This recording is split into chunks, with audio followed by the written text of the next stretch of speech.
Hana Ghana for GDA. Hana Ghana 40 years, say, farmer, your sem, and Ray and Sem Kekamu.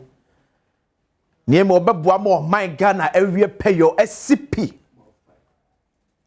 And I come was some more. Medina Quasincia, Asem Yi Di Ka and I drew. Before that, sir, Mammy, this video, I'm on for 2 Santana Copeka. I got them. I think it's not me feel says I didn't know you can't want some one. At least in Kano, bet me a brassica crabat.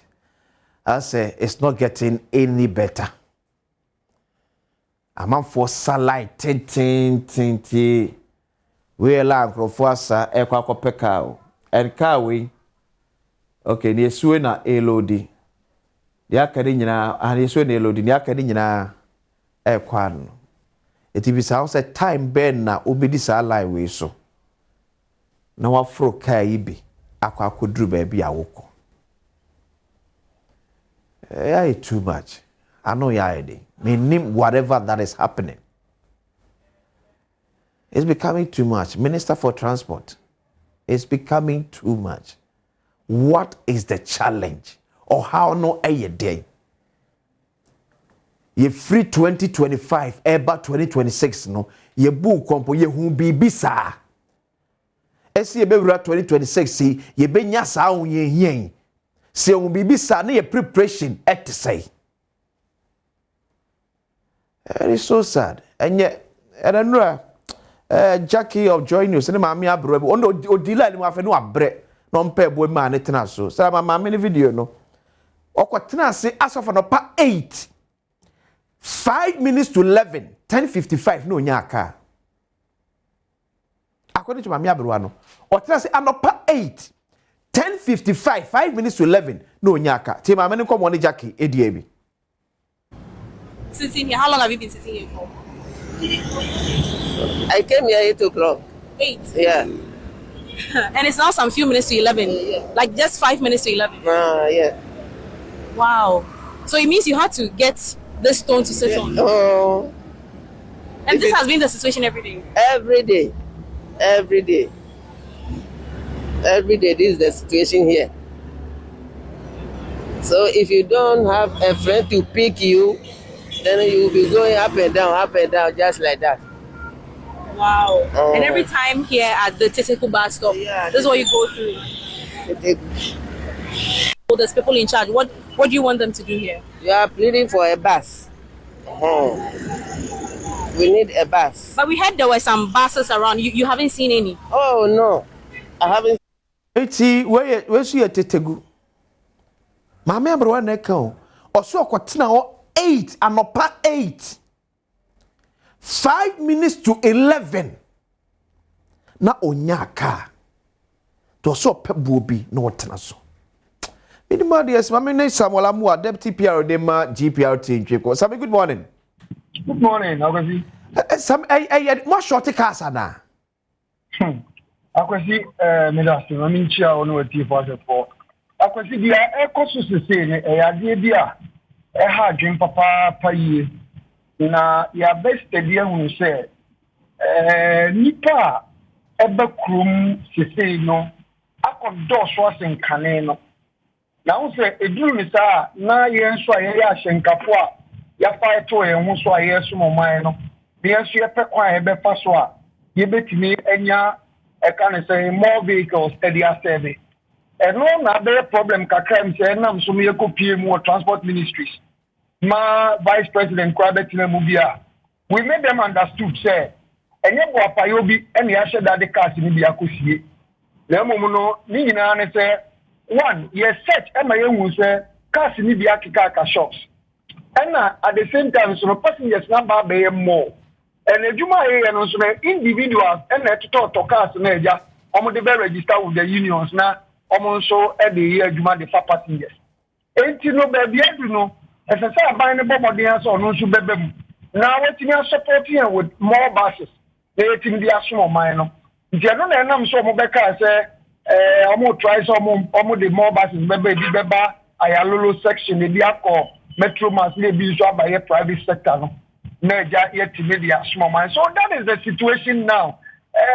you say be a be can no cars ni BCC baby almost omo nya adwuma anate bibi atisa debi antisa eti same say ye ya kwantofo no ye fa nto yatim say saa ohawi e betena ho akosi dabe am sa akosi me no ka say kra GPRTU mpeni fortness ya danom ye unu say there are other areas bi wo ho a pressure na no nheda nye din e wo ho omo wo some tata buses bi no cry sometimes maybe more eco shift system obi create me park be some hours na nyanu so the meeting here said those areas na those buses no during the rush hours na you deploy more some of the areas for say passenger for one chiro mo here more buses no that is here to be solve the other time so I'm say the transport minister question here o ka so through the local government say omo so emomodi answer be deploy some buses be they are supporting situation because they say that the eduru enye baako fo eduma esosoye na mumu esi nyina ye kabom ye hwekwan pa be because it's very sad so be crash okọ eduma ya man time eso du eduma mu obegina wa kiwa obedu eduma nwe ni ekrapa ni akoyi ne bi okay but then we still assure them that okay. We are still working out to get a solution to the problem se woka se cars no dodo na akodi a fitting shop yinim say and spare parts bo aba from kakra as compared to emre bi abesne twemu ekọ then na ne bo akosro to the extent say muntimi repair mo cars no manemba akwesi spare parts hunsemi akoye bo achibidi minua techiado abuso kan spare parts dealers association on PR yetedi nkobo papa paye omo chairman Mr. Henry Ochi is shedding kopo papa ye akwesi the fact is ye pass na ye use no se no enya de atimi aba for mo yes aboso kan party pass bi so but kasa omo timinya ele pass na ete so no eye kasa ye use emfanye ye commercial business because ye kasa they use Sprinter bus, Toyota bus, Nissan bus, ne the kika account eja, ye the passenger phone kakran. Those ones no mo so mo complain it say why dey. Nti omo ko omunya, nti kakra omunya ba no, omu ntime nti so e ma ne yeye. Oh. Nti no sometimes see kanekra engine we sanyo engine.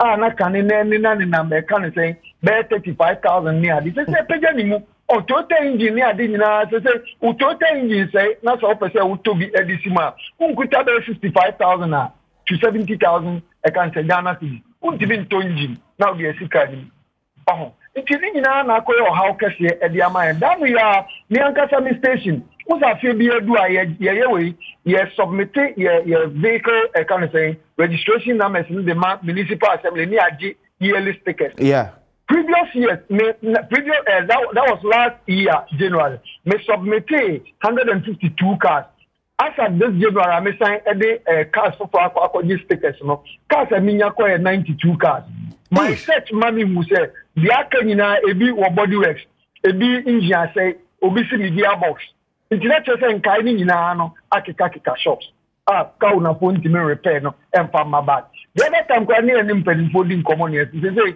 okọ bank say okọ kwaje bosia interest rate that so kakraka nti omo hwe kwa mbefa so mbetimi dia so yen e kan say commercial transport operators no so asene kakra ye benya access to some soft loans bia eja ka ne say a wetime CC no bia wo hia sika kotoka bi fofora ene ade na chese yetimi akoso ade asomo man no nti yegu so ye kwa homode eno ade afato ye ho so ye nkase ye bejai me kai say yenua Jackie of Joy News ene maami abero bi twen kobo from Tetegu ye also akotena bus stop efiri anopa 8 ekosi almost best 11 na onyaka so Sammy are we saying say passengers be go through this kosi say niamu ye mu ba wi ana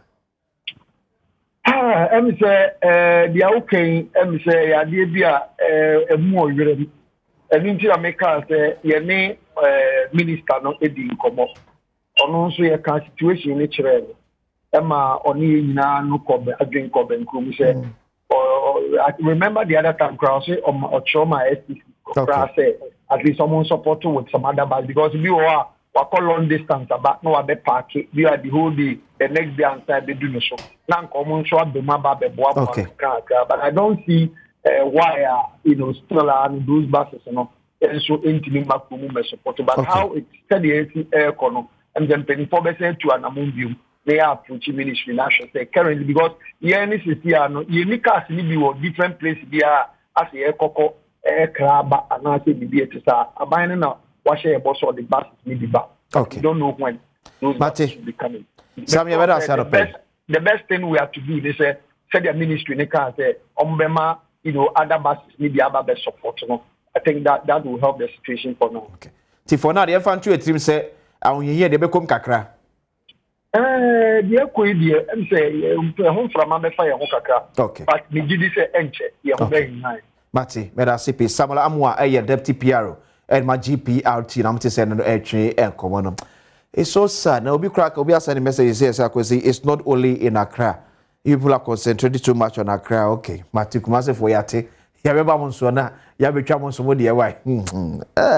It's so sad. It's so sad. But unfortunately, it's because we are productivity. Productivity, a conform to do.